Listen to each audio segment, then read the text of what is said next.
Šiuose mokymuose aš jums parodysiu, kaip prisijungti prie paraiškų teikimo elektroninių formų bei kaip užpildyti ir pateikti paraišką.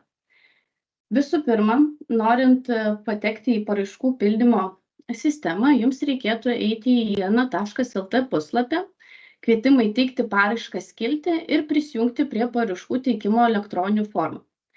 Šiame lange matysite nuorodą šioje vietoje, kurią paspaudus jūs būsite nukreiptas į paraiškų teikimo elektroninių formų langą.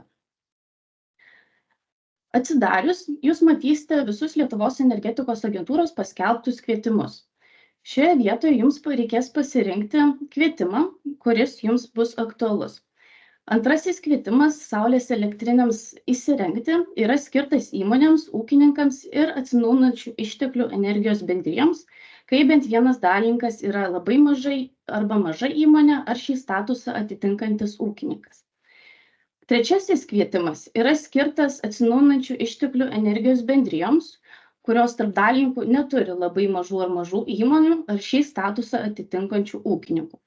Pasirinkus jums tinkamą kvietimą, spaudžiate suteikti ir tuomet jūs būsite nukreiptas į paskyros registracijos langą. Jeigu dar neturite paskyros, turėsite užsiregistruoti, čia pateikti visus savo duomenis ir tuomet, kai tai padarysite, galėsite prisijungti jau prie savo paskyros ir teikti paraišką. Kai tai padarysite, jūs būsite nukreiptas į puslapį, kur jau matysite savo teikiamą paraišką. Pirmiausia, jūs matysite paraiškos formos pildymo paaiškinimus ir toliau bus jums pateiktas klausimynas, kurį turėsite užpildyti tam, kad įsitikintumėte, ar esate tinkamas pareiškėjas dalyvauti šiame kvietime. Kai tai padarysite ir susipažinsite su visais kvietime nustatytais reikalavimais, spausite mygtuką kitas ir būsite nukreiptas į paraiškos pildymo langą.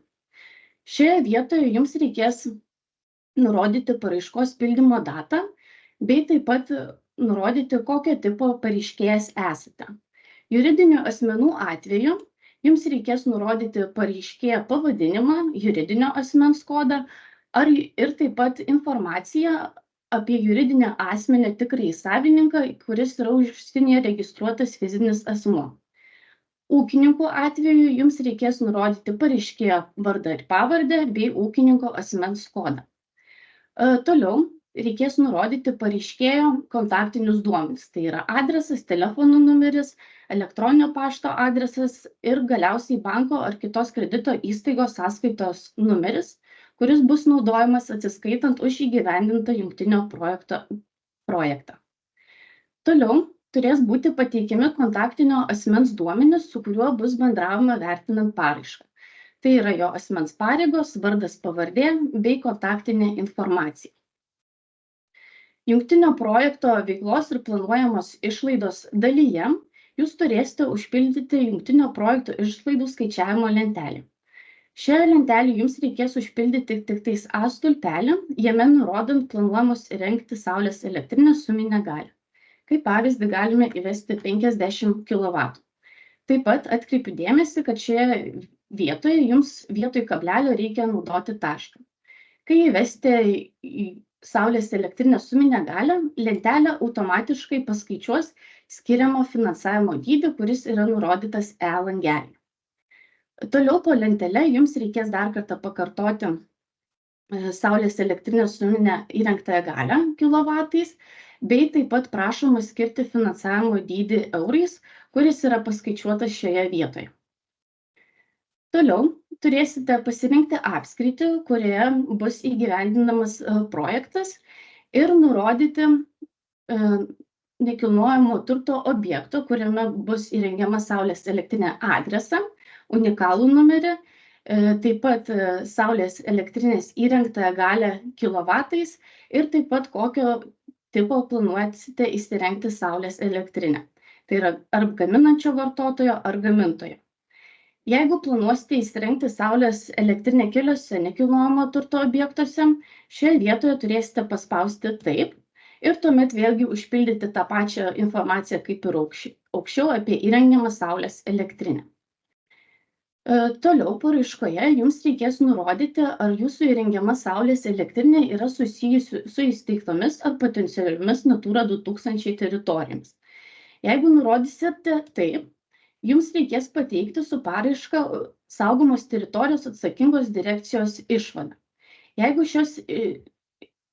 šios direkcijos išvada yra teigiama ir nustatyta, kad saulės elektrinės poveikis gali būti reikšmingas, šioje dalyje jums reikės pasirinkti taip, poveikis yra reikšmingas, ir taip pat pateikti arba internetinę nuorodą, arba dokumentus aplinkos apsaugos agentūros sprendimo dėl planuojamos ūkinės veiklos ir poveikio vertinimo ataskaitos.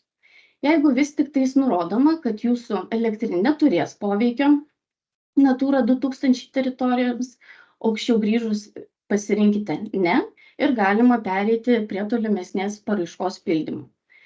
Šioje dalyje jums reikės nurodyti pagrindinę interneto svetainę, jeigu tokią turite, kur bus skelbiamas jungtinio projekto aprašymas. Ir taip pat būtinai socialinių tinklų paskyros nuoroda, kur vėlgi bus skelbiamas projekto aprašymas. Galiausiai jums su paraiška reikės pateikti dokumentus. Visų pirma, tai gali būti įsipareigojimas pastatyti saulės elektrinę, kuris yra taikomas toms elektrinėms, kurios yra iki 100 kW ir kai leistina generuoti į tinklą galia yra 0. Arba turėsite pateikti elektrinės prijungimo prie energetikos tinklų prijungimo sąlygas.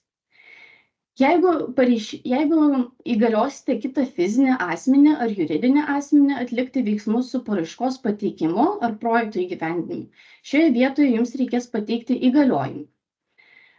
Toliau turėsite pateikti informaciją apie pareiškėjui suteiktą valstybės pagalbą. Pažymos formą apie šią pagalbą galima parsisiųsti čia, pažymėta mėlynai. Toliau paraiškoje jums reikės pateikti smulkiojo ar vidutinio verslo subjekto statuso deklaraciją, kai paraišką teiks labai maža ar maža įmonė ar ūkininkas, o pažymą dėl didelės įmonės statuso ir susijusių įmonių duomenų teiks atsinaujinančių išteklių energijos bendrijos, jeigu tokios bendrijos statusas yra didelė įmonė.